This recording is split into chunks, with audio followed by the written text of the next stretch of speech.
بسم الله الرحمن الرحیم. د هرات ملي ټلویزیون درنو قدرمن لیدونکو په سلامونه مو هرکلی کوم. نن دونۍ دوشنبه د 1445 هجري سپوږمیز کال د جمادی الاول میاشتې شپږمه نیټه ده چې د 1402 هجري لمریز کال د لړم میاشتې 9 نیټې سره سمون خوري. په سر کې د څو خبرونو سرټکي. د افغانستان بانک او خصوصي بانکونو مسؤلانو د هرات والي سره لیدنه.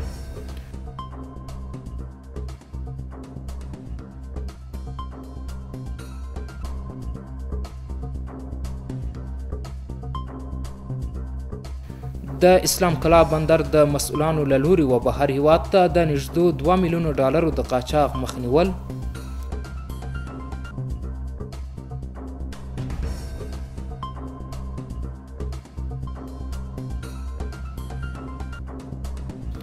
او د هرات ولایت رباطسنګی ولسوالۍ کې په دریو کلي کې د اسلامي امارت له لوري و زلزله ځپلو ته د 230 کورونو د جوړولو کار پیل.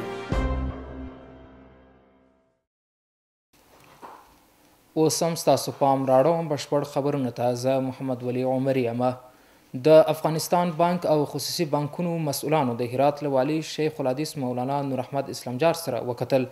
په دې ناستې کې د عوایدو د راټولولو او د کارکوونکو د معاشونو د پلي کولو په موخه په ولسوالۍ کې د خصوصي بانکونو د څانګو پر پرانیستلو، بهرنۍ هیوادونو ته د پیسو د لیږد لپاره د کمیسیون د ترلاسه کولو او د برېښنایي بانکدارۍ لپاره د مناسب چاپیریال د برابرولو په ګډون پر بیلابیلو موضوعاتو خبرې وسوې. د دې ناستې په پای کې پریکړه وسوه چې د خصوصي بانکونو مسؤلان به په 100 ورځو کې خپل وړاندیزونه د هرات له والي سره شریک کړي. د شنه فضا د ساتنې او پراختیا ټولنې د غړو غونډه د هرات والي په مشرۍ جوړه سوه. په دې غونډه کې د 1402 کال لپاره د اتحادیې کاري پلان تشریح سو. د دغه عملیاتي پلان له مخې چې په 10 مادو کې ترتیب شوی، 60 کال به د ښار او شاوخوا سیمو په 14 بیلابیلو ځایونو کې 400,000 غیر مثمر نیالګي کینول سي. د هرات والي شیخ اسلامجار د شنو ځایونو پر جوړولو او د نیالګیو کینولو پر اهمیت د ټینګار ترڅنګ د ځایونو د ټاکلو او د ادارو د همغږۍ او همدارنګه د یادې پروژې د تمویل د لارو چارو په اړه لارښوونه وکړې. د یادونې وړ ده چې د هرات د شنه فضا د ساتنې او پراختیا ټولنه د هرات ولایت مقام په نوښت او د دغه ولایت د ښار جوړونې او کور جوړونې ریاست په مشرۍ او د چاپیریال ساتنې د ریاستونو ښاروالۍ، کرنې او د اوبو رسولو او هرات پوهنتون ریاستونو په شمول جوړه ده. د یادولو وړ ده چې دغه اتحادیې د هرات ولایت د شنو خونو د ساتنې او پراختیا په اړه خپل منځمهاله عملیاتي پلان چمتو کړی او ټاکل شوی چې د هرې ادارې دندې په جلا جلا غونډه کې تشریح او توصیف سي. د هرات ولایت رباطسنګی ولسوالۍ په دریو کلي کې د اسلامي امارت له لوري د 230 کورونو د جوړولو عملي کار پیل سو. د هرات د زلزله ځپلو کمیسیون مسؤلان وایي چې د یادو کورونو چارې به د 1 نیمې میاشتې په موده کې بشپړ سي او تر ژمي مخکې به زلزله ځپلو ته د کار زمینه هم برابر سي. یو شمېر زلزله ځپلو خلکو د اسلامي امارت لخوا د خپلو کورونو د عملي کار د پیل هرکلی وکړه او هیله یې څرګنده کړه چې د ژمي له رارسېدو مخکې به خپلو نوي کورونو ته کډه سي. نور حال په چمتو کړي راپور کې. اسلامي امارت د هرات ولایت رباطسنګی ولسوالۍ په رباط میرزا کلي کې د څه باندې 300 کورونو د جوړولو چارې پیل کړې. د هرات د زلزله ځپلو کمیسیون د مسؤلینو په وینا د دې ولسوالۍ په دریو کلي کې به ټول ټال 230 کورونه جوړ سي او د هر کور د جوړولو لګښت شاوخوا 180,000 افغانۍ کیږي. دا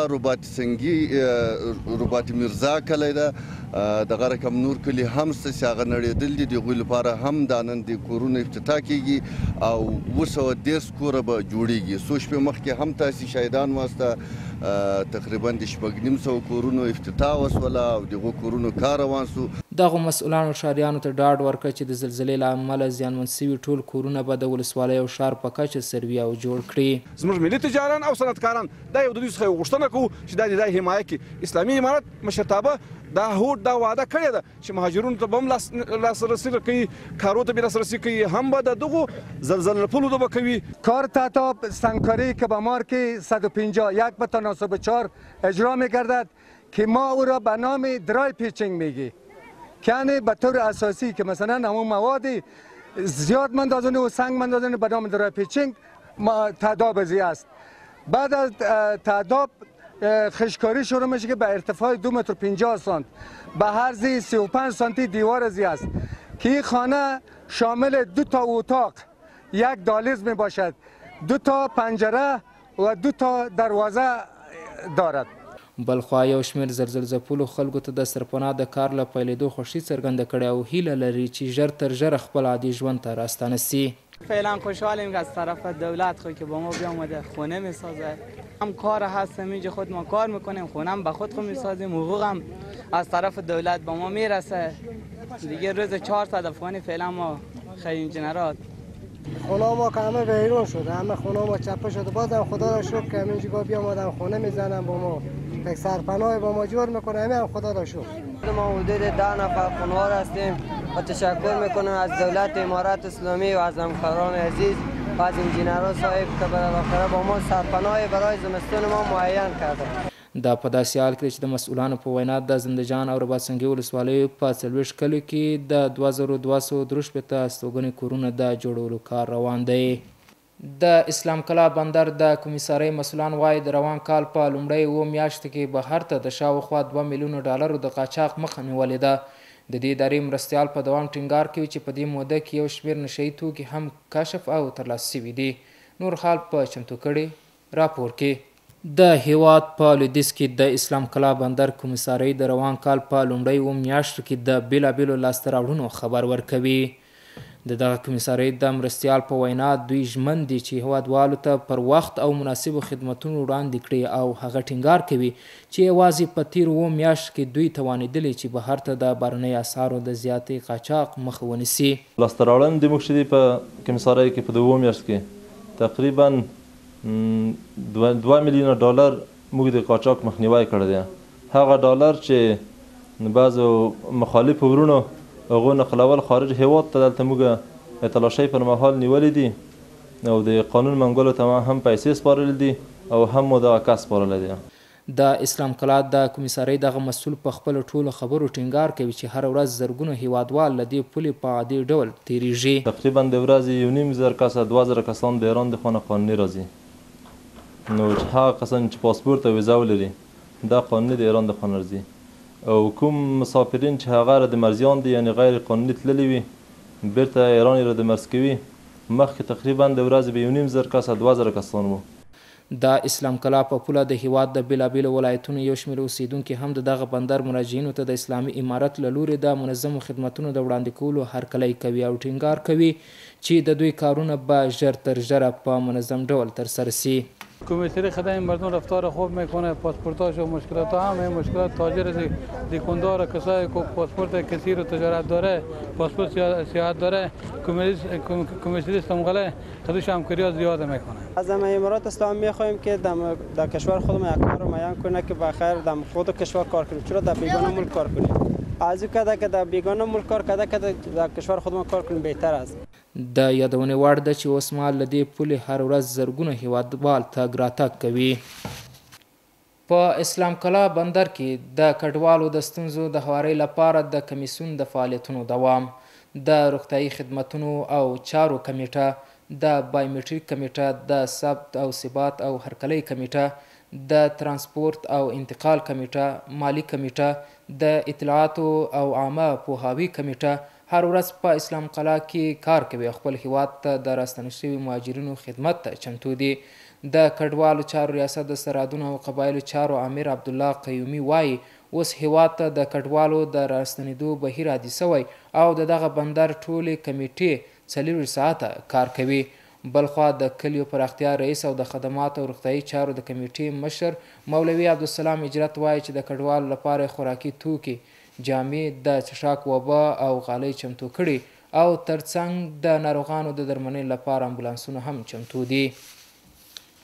خو د بایومټریک کمیټې مسؤلان وایي چې د کمیسیون د فعالیتونو له پیل راهیسې دوی هره ورځ په دغه بندر کې د لسګونو کورنیو بایومټریک کوي. د اطلاعاتو او عامه پوهاوي کمیټه هم په بندر کې میشته مهاجرینو ته د ښه راغلاست پاڼې ویشلې او د مهاجرینو د ښه خدمت په موخه د کمیټو له استازو سره ناستې وکړې. د یادولو وړ ده چې له ګاونډیو هیوادونو څخه د مهاجرینو د ویستلو لړۍ پیل سوې ده او په ورته وخت کې اسلامي امارت د دوی د ستونزو د حل په موخه یو کمیسیون جوړ کړی چې په هر سرحدي ولایت کې کمیټې لري.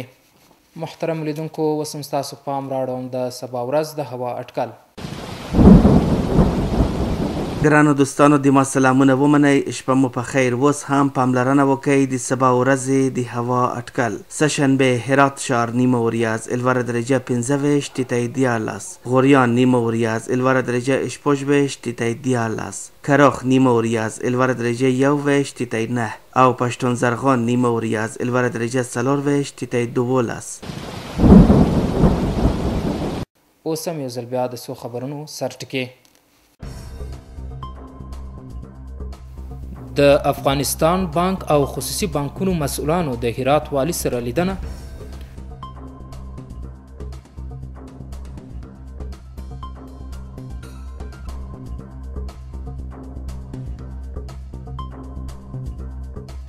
د اسلام کلا بندر د مسؤلانو له لوري و بهر هیواد ته د نږدې 2 میلیونو ډالرو د قاچاق مخنیول.